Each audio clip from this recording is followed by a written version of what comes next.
ہم کیسی روزی اپنے گھروں کے اندر لا رہے ہیں، کیسے کاروبار کر رہے ہیں، ذرا اپنے دلوں پر ہاتھ رکھو اور اپنے دل سے ہی معلوم کرو کہ یہ کاروبار ٹھیک ہیں جن سے اللہ ناراض ہوتا ہو، ہم ان کو لے کر کے اپنے گھروں کے اندر آئیں، اپنی اولادوں کو وہ لقمے کھلائیں، تو پھر کہاں سے میرے اور آپ کے لیے اللہ کی رحمتیں اتر جائیں۔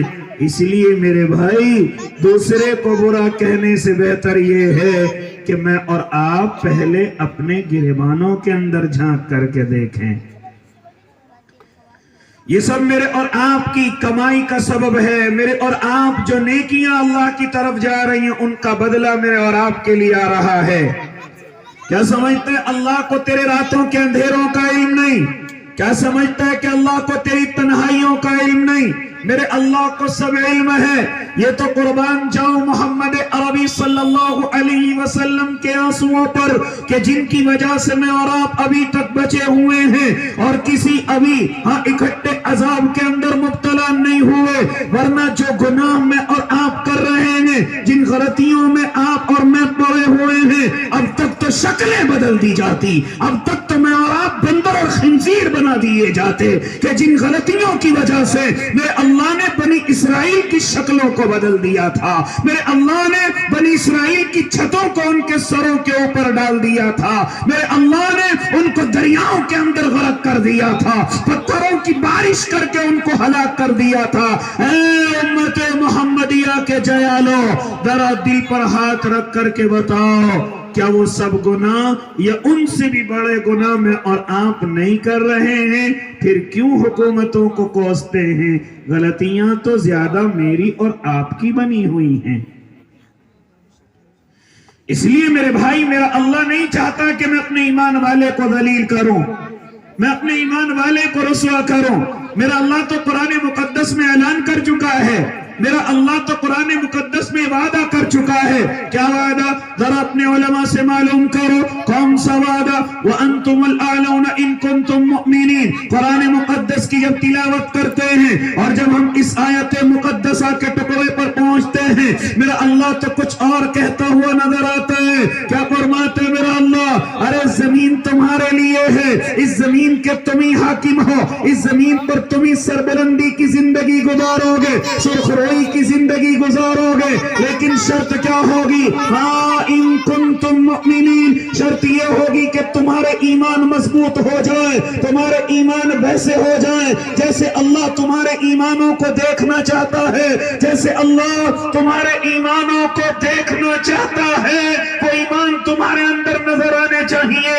میرے اللہ کو خوشی نہیں ہے کہ اپنے ایمان والے کو ذلیل کرے، اپنے ایمان والے کو رسوا کرے، میرے اللہ کو اس میں خوشی نہیں ہے۔ یہ کچھ میری اور آپ کی غلطیاں ہیں جن کی وجہ سے میرا اللہ غیروں کے سامنے مجھے اور آپ کو ذلیل ہوتا ہوا دیکھ رہا ہے۔ ورنہ ایمان والے سے تو اللہ بڑی محبت کرتا ہے، ایمان والے سے تو اللہ بڑی الفت رکھتا ہے کہ دعوت و تبلیغ کے ساتھی سے نہیں سنا، ایمان والا اللہ کے نزدیک تمام چیزوں سے افضل اور بہتر ہے، ایمان والا تو اللہ کے نزدیک ساتوں زمین ساتوں آسمان سے افضل ہے۔ لیکن کیا وجہ ہے کہ میرا اللہ ایمان والے کو ذلیل ہوتے ہوئے دیکھ رہا ہے؟ ذرا غور کر اللہ کے نیک بندے، یا تو اللہ کا وعدہ جھوٹا ہے، یا میں اور آپ جھوٹے اور مکار ہیں، یا میں اور آپ ریاکار ہیں، یا میں اور آپ دکھلاوا کر رہے ہیں، یا میں اور آپ صرف ایمان کا ڈھونگ کر رہے ہیں، میں اور آپ اسلام کا ڈھونگ کر رہے ہیں۔ کوئی تو وجہ ہے، میں پہلے جملے کو تو نہیں کہہ سکتا نعوذ باللہ میرے اللہ کا وعدہ جھوٹا ہو جائے، ایسا نہیں ہو سکتا۔ رب کعبہ کی قسم، اس زمین پر پہلے بھی ایمان والے گزرے ہیں، لیکن سرخ روئی کی زندگی گزار کر کے گئے ہیں، عزتوں کی زندگی گزار کر کے گئے ہیں۔ ہاں، جو دنیا آج مجھے اور آپ کو ذلیل کرتی ہے، وہی دنیا ان کے سامنے اپنی عظمت کے بازو بچھایا کرتی تھی، وہی دنیا ان کے سامنے جھکا کرتی تھی، وہی دنیا صبح اور شام ان کو سلام کیا کرتی تھی۔ لیکن کیا وجہ ہے کہ انہی کی نسبت سے تعلق رکھنے والے، انہی کی روحانی اولاد، میں اور آپ اپنے آپ کو کہلوانے والے آج ذلیل ہو رہے رہے ہیں، حالانکہ میرے اللہ کا وعدہ ایمان والوں کے لیے سربلندی کا ہے، اور ایسا نہیں اس زمین پر ایمان والا سربلند ہو کر کے نہیں گیا ہے، بلکہ میرے اللہ نے اپنے ایمان والوں کو اس زمین پر بڑی عزتوں سے نواز کر کے دکھایا ہے۔ ذرا چلے میں اور آپ محمد عربی صلی اللہ علیہ وسلم کی زندگی میں ذرا معلوم کرے کہ دنیا نے میرے آقا کی قدر نہیں فرمائی ہے۔ آپ کہیں گے وہ تو امام الانبیاء ہیں، آپ کہیں گے وہ تو نبیوں کے سردار ہیں، آپ کہیں گے اللہ ان کی عزت کرا رہا ہے۔ ذرا ایک طرف ادھر ہو جائیے، پھر چلیے نبی کے غلاموں میں چلیے، پھر چلیے نبی کے دیوانوں میں چلیے، ذرا معلوم تو کریں کہ حضرت ابو بکر صدیق کی قدر و قیمت کیا ہے۔ نبی کا غلام ہے لیکن قدر و منزلت کا عالم کیا ہے۔ ہاں ذرا معلوم تو کرو۔ ہاں دوسرے خلیفہ حضرت عمر ابن خطاب کی قدر کیا ہے، ان کا رعب کیا ہے، ان کا دبدبہ کیا ہے، ذرا معلوم کرو اپنے علماء سے۔ یہ مجھے اور آپ کو بتلائیں گے کہ ہاں اسی زمین نے حضرت عمر کی قدر کر کے دکھائی ہے۔ میرے اللہ نے عزتوں سے اس قدر نوازا ہے کہ اگر عمر جس طرف، جس دروازے، جس گلی سے گزر جائے، شیطان ادھر سے گزرنے کا ارادہ نہ کرے۔ معلوم کرو اپنے علماء سے کیسر و کسرا کی نیندیں جس کی وجہ سے حرام ہو گئی ہوں۔ معلوم کرو اپنے علماء سے کوئی سیکورٹی گارڈ نہیں ہے، کوئی بڑا لاؤ لشکر نہیں ہے، کوئی بڑی طاقت حضرت عمر کے ساتھ نہیں ہے۔ اے اللہ کے نیک بندے، پھر کیا وجہ ہے کہ پوری دنیا حضرت عمر کے رخ سے گھبراتی ہے، کانپتی ہے، حالانکہ زندگی گزارنے کا عالم یہ ہے کہ ٹوٹی ہوئی چٹائی ہے، درے کا تکیہ بنا ہوا ہے، سونے کی جگہ مسجد کی مٹی ہے۔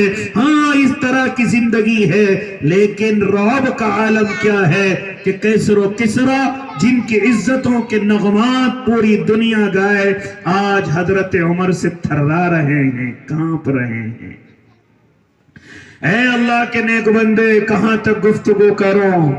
میرے اللہ نے اس زمین پر اپنے ایمان والوں کی قدر کر کے دکھائی ہے، ایمان والوں کو سرخ روئی دے کر کے دکھائی ہے۔ میں حضرت عثمان غنی کی بات کروں، یا میں حضرت علی المرتضی کی بات کروں، یا میں تمام کے تمام غلاموں کی بات کروں کہ جس نے میرے آقا کی غلامی اختیار کی ہو، میں ان کے رعب اور دبدبے کی بات کروں۔ یہ شاید تیرا وقت ناکافی ہو جائے، میں اس طرف جانا نہیں چاہتا، میں اپنی غلطیوں کو آپ کے سامنے اجاگر کرنا چاہتا ہوں۔ اے اللہ کے نیک بندے، کچھ نہ کوئی تو غلطیاں ہیں کہ جن کی وجہ سے آج میں اور آپ ذلیل ہو رہے۔ اے نوجوان بتاتا کیوں نہیں؟ اے اللہ کے نیک بندے بتاتا کیوں نہیں؟